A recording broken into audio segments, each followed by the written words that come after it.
Hi folks, today we're going to take a look at two videos. One from Travis Hines where he contemplates skipping bail and if he can actually do it. And the second is from Manuel Mata showing us the charming and polite way he talks to police. But before we start today's videos, as always, a big thank you to all of my current and new channel members and subscribers. Without your guys' continuous ongoing support, I couldn't keep this channel going. So I thank you all personally from the bottom of my heart. If you're new to the channel, please subscribe to the page. Leave a like and a comment because it really helps me with the algorithm. And if you can, please check out the podcast and consider becoming a member. With all that being said, let's enjoy today's videos.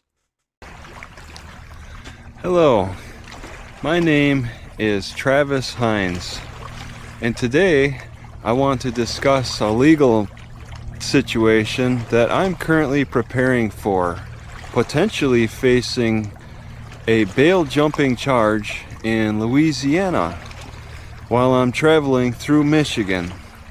My court date is set for October 18th at 9 a.m. But due to certain circumstances, I anticipate that I might not be able to attend. Shenanigans. Na. Shenanigans. Na. And we're calling shenanigans, folks, because the fact of the matter is this. Travis would have plenty of time to get to his court date in Louisiana because it's about a 17 to 18 hour drive. And if his court date is in October 18th, he would still have plenty of time to address it. I mean, we're not even in September yet.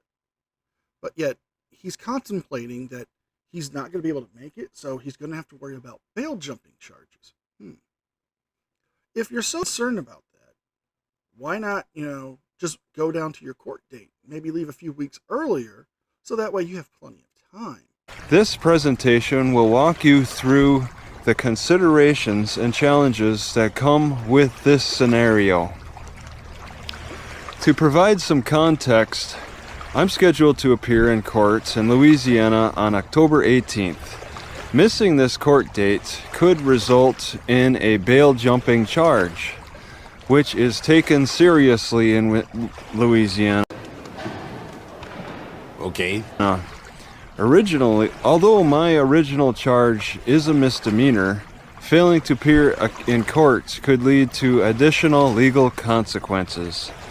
Currently, I'm traveling through Michigan, which complicates the situation, since I may be out of state when the court date arrives. But again, you have over a month to get to your court date. You can just simply drive down to Louisiana when it's time. It's not that hard to do. You can easily take the 18-hour drive, especially if you plan it out. In Louisiana, bail jumping is defined as failing to appear in court as required. The penalties for bail jumping vary depending on whether the original charge is a misdemeanor or felony. Even with a misdemeanor, the consequences can include fines and possible jail time. If I miss October 18th court date, Louisiana could issue a warrant for my arrest. Oh man, I appreciate that. You know I do. Yeah. This leads to a potential issue with extradition, as I would be in Michigan when the warrant is issued. Extradition is a legal process where one state requests the transfer of a person charged with a crime from another state. If Louisiana issues a warrant and requests extradition, Michigan authorities could arrest me and hold an extradition hearing. The hearing wouldn't focus on whether I'm guilty of bail jumping, but rather on the validity of the extradition request. Shenanigans. Na. Shenanigans. Na. And we're calling shenanigans yet again. Because the warrant wouldn't be for an extradition hearing. It would be for the bail jumping. It would be for the failure to appear in court. That's what you would have a warrant out for your arrest for. And yes, at some point, if you committed a crime there in Michigan where they did stop you and have the right to hold you for a trial or sentencing, an extradition hearing could take place. However, if you are arraigned for a crime that you do commit while you are arrested, or they happen to stop you for a citation and they run your information and it shows that you have the warrant, you would be arrested for that, held for a extradition trial to see if Louisiana is coming to pick you up for your bail jumping, which more than likely they may or they may not, depending on the severity of the crime. In some cases, especially with misdemeanors, a state might decide against pursuing extradition due to the costs and logistics involved. However, if Louisiana doesn't extradite me, the warrant could remain active indefinitely, leaving the case unresolved. Given this situation, I'm considering several options. One is to attempt to attend the court dates in Louisiana to avoid any charges of bail jumping. If attending isn't possible, I could work with a lawyer to request a continuance, negotiate a resolution, or explore other legal options before the court date. Now let's address a few things here. Travis said that he would get a warrant for his arrest if he does not go to court, which is true. But if they don't extradite him, the warrant would stay active forever. No, it would not. Because a warrant does have a time limit on it. You know, it would expire at some point. And if the state chooses not to extradite, the warrant would be dismissed. And then he's gone over his options. He does have the option to travel there. I mean, he has plenty of time to go to Louisiana and make his court date. It's not even September. It's only, at the time of this recording, August 31st. And the whole thing of talking with a lawyer, well, that means you would have to pay money for a lawyer because in all of your hearings, you've been going pro se. If I miss the court date and Louisiana issues a warrant, turning myself in to Michigan authorities might demonstrate a willingness to resolve the situation, though it would likely trigger the extradition process. In conclusion, anticipating a possible bail jumping charge when you are out of state is a complex legal matter that requires careful consideration and planning. I strongly advise anyone in a similar situation, in a similar position, to seek legal counsel early, understand the relevant laws in both states, and explore all available options to avoid additional legal complications. Thank you for taking the time to listen to my situation. I hope this discussion helps others who might find themselves in a similar predicament to navigate these challenges more effectively. Yeah, Travis, I don't think you're the best person to give anybody any advice on any situation due to the fact that, one, you chose to make yourself homeless, and two, you chose the life of a Frauditor.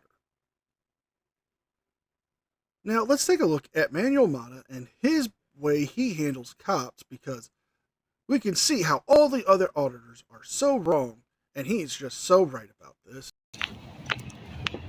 Hey, sir, what's your name and your badge number? Give me just a second when I'm done doing my job here. All right, I'll wait right here for you. Okay. Can you do me a favor, sir? All right, I'm right here. 2 columns down. 2 columns down. Okay, Ma'am, right here. there This is line. no investigation. This What's line your name right and here. your This badge line. number? What is your... Sergeant Fricks, ID 3629. All right. This is the line. Please do Put not up cross crime it. scene tape. Do not cry. Do not Put cross up crime scene tape. Get out of my Look, face. I'm we're leaving. complying with your order. it. We're leaving. Well, then We're get out of leaving. my face. So do not cross that line. If you're gonna go to jail. leaving, you don't need a line. No, that's the line. You're slow. Go to jail. Don't worry about it. Don't worry about it, man. Lawsuits out the ass, and that's your supervisor. You're going to get to know me. I don't know who the fuck you are. Don't worry about it. Stupid ass shit. Yes, going up to an active crime scene where you can see they're trying to still do an investigation and interjecting yourself to get somebody's name and badge number who really didn't interact with you at all prior to you demanding their name and badge number. Then getting in a yelling match with the sergeant. Yeah. This is the same guy who's gone to the Fort Worth City Council demanding they fire Officer Kruger because of his treatment of Caroline, but yet claims that he's a peaceful organizer and an activist.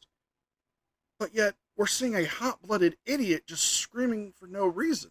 Hey, you, don't leave without look. Since he threatened to arrest me, I want his name and badge number. I don't want him to run away. All I did was ask him to stop shining that fucking light at me. And then y'all got this fucking sergeant. Don't worry about it, bro. I'm ahead of y'all. I just want y'all to know that. I respect respectful officers. I disrespect disrespectful officers. Shenanigans. Nah, nah, nah, nah, nah. Shenanigans. Nah, nah, nah, nah. And we're calling shenanigans, folks, because in every video we have seen of Manuel Mata here on this channel or on others, we have yet to see him be respectful to a good cop. He always has some kind of sly or slick comeback to say to the cops, even if they treat him with respect. No, this is not the actions of a peaceful man. This is the actions of the blowhard and hot-headed individual that we have constantly seen in all of his videos. Remember that. You know me perfectly, punk. Don't worry about it. Stupid. Stupid, man. That's crazy. That's crazy. That's a threat. And she did it while she was in her official capacity.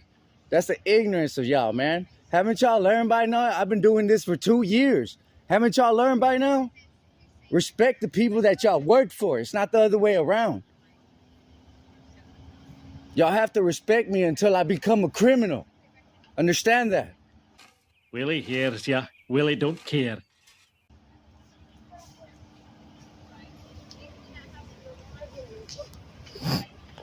Don't worry, I'm gonna go get his name. That's all I wanted.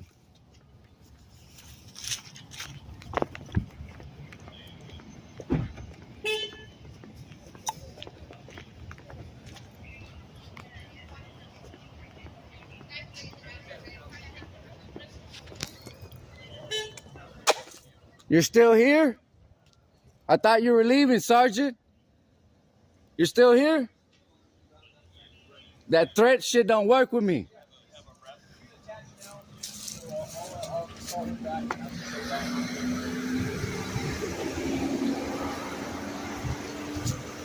It's crazy. Y'all gonna get another supervisor soon. Stupid, dude. You get a new one about every 6 months to a year, it seems like. Yeah, I'm gonna get rid of them faster than that, I promise you. I'd buy that for $1. Huh. Yeah, you too, man. Hey, I fuck with you, bro. You've always been somewhat respectful, man. And I respected when you had to do your job. Yeah.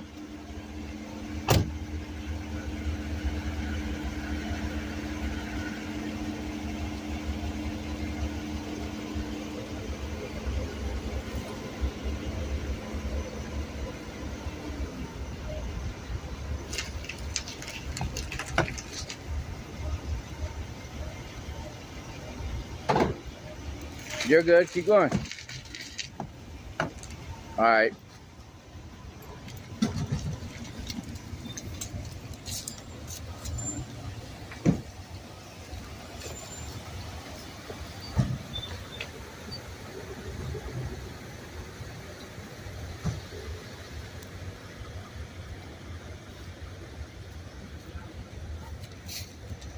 In 2 columns, huh? Hey, come here. Hi. Now, what's your name and your badge number? I don't need you to tell me hi. What is it? 4231? Yep. You're a piece of shit. Sorry, feel that way. Nah, fuck you. You disrespectful motherfucker. You and that loser ass sergeant. And you're doing it again. You're doing it again. Put your fucking light down, man. Don't worry. I know how to file a complaint on your stupid ass. Hey, nobody cares. Nobody cares. Dumbass. You and your shitty supervisor. Both of y'all stupid. Shut the fuck up. Get your bitch ass out of here. Fucking loser. I already told y'all I don't respect that bullshit. Shitty supervisor right here. Shitty supervisor. C262. 202. C202. Get your bitch ass out of here, ho. And that's where the video ends. As we can clearly, Manuel Mata is nothing more than his arrogant, blowhard self, a misogynist, and, well, just an all-around dirtbag. So if you guys like this video, please like, share, and subscribe. Leave a thumbs up and a comment because it helps me with the algorithm. Don't forget to check out the latest episode of Town Florida Man Power Ranking Podcast, which is out right now. With all that being said, be well, be safe, and I'll see you guys next time. And a special thank you to all members of the news team. Without your guys' continuous, ongoing support, I couldn't keep the channel going. So I want to thank you all personally from the bottom of my heart.